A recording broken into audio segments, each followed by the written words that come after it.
Getting started with HTML covers the absolute basics of HTML. To get you started, we define elements, attributes, and other important terms, and show where they fit in the language. We also show how a typical HTML page is structured, and how an HTML element is structured, and explain other important basic language features. Along the way, we'll play with some HTML to get you interested.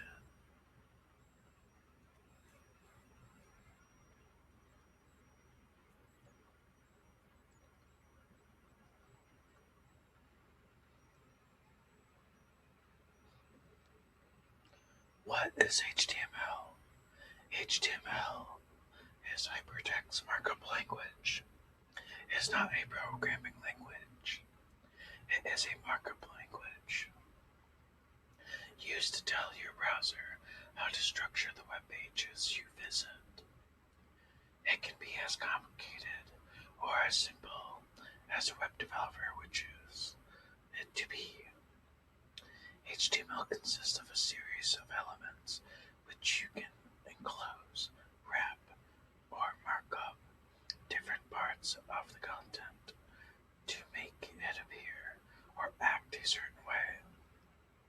The enclosing tags can make a bit of content into a hyperlink to link to another page on the web, italicized words, and so on.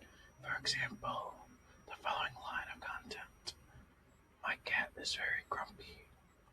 If we want the line to stand by itself, we could specify that it is a paragraph by enclosing it in the paragraph P tag.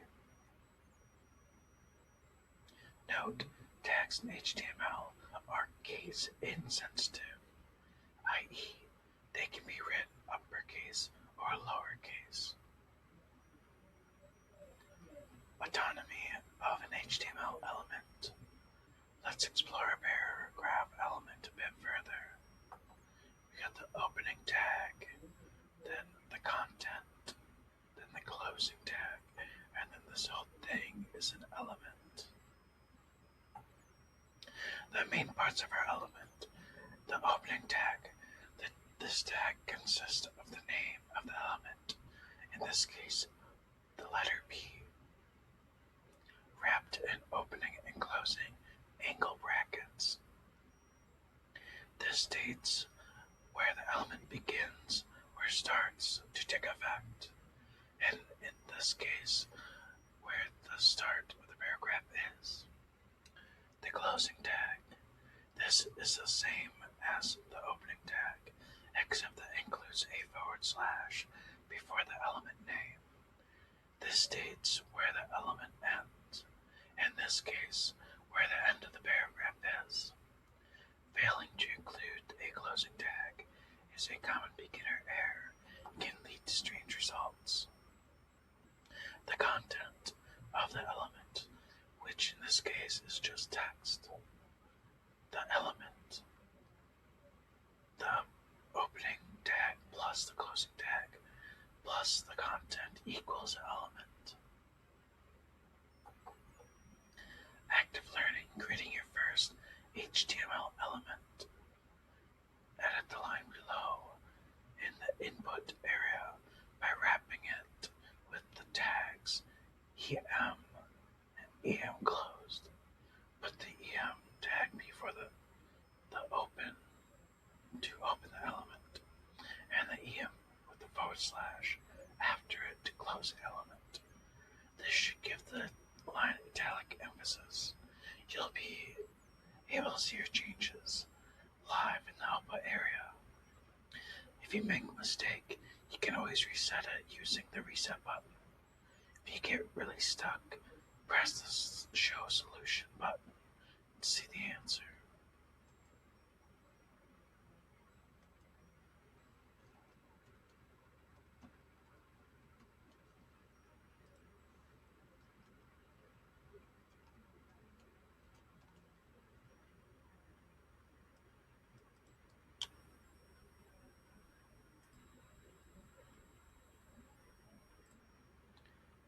italicized.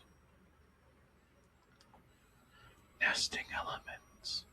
Elements can be placed within other elements. This is called nesting. If we wanted to state that our cat was very grumpy, we could wrap the word very in a strong element, which means that the word is to be strongly emphasized. You do, however, need to make sure that your elements are properly nested. In the example above, we open with the B element first, and then the strong element. Therefore, we close the strong element first, then the B tag. The following is incorrect. The elements have to open and close correctly, so they are clearly inside or outside one another.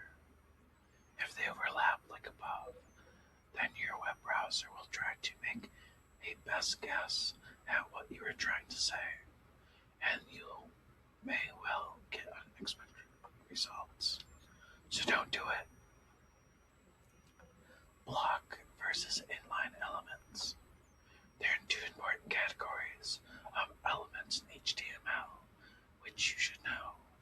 They are block level elements and inline elements.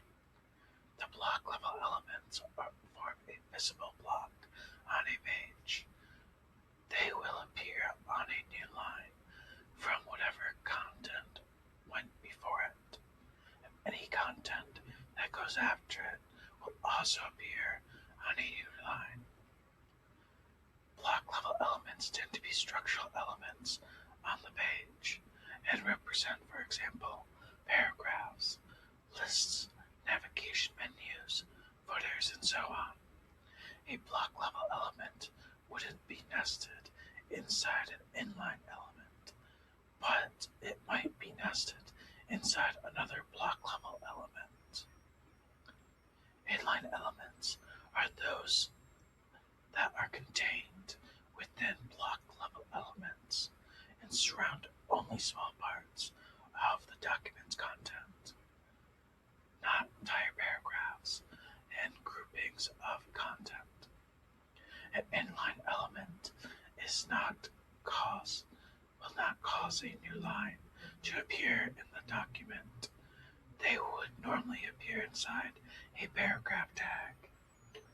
For example, an A element, which is a hyperlink or a link tag, for emphasis such as EM or strong.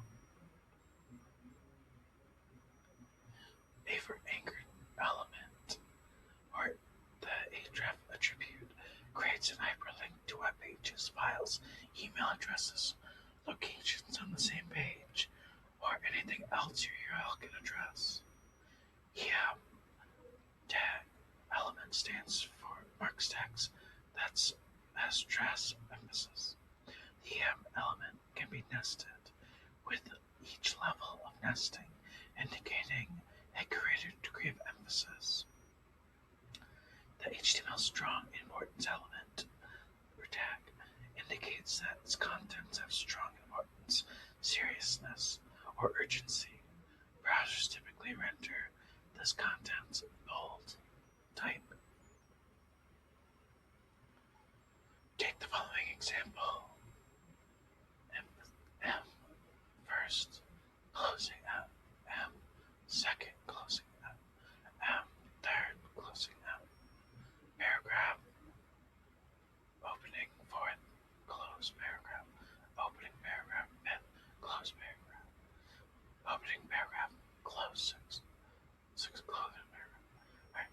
EM is an inline element, so you can see below the first three elements sit on the same line as one another with no space in between.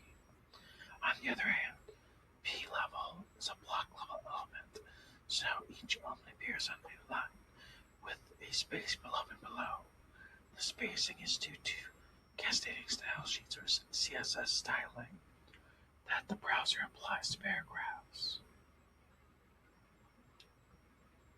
Note: HTML5 redefined the element categories in HTML5. See element content categories. While these definitions are more important and less ambiguous than those that went before, there are a lot more complicated to excuse me.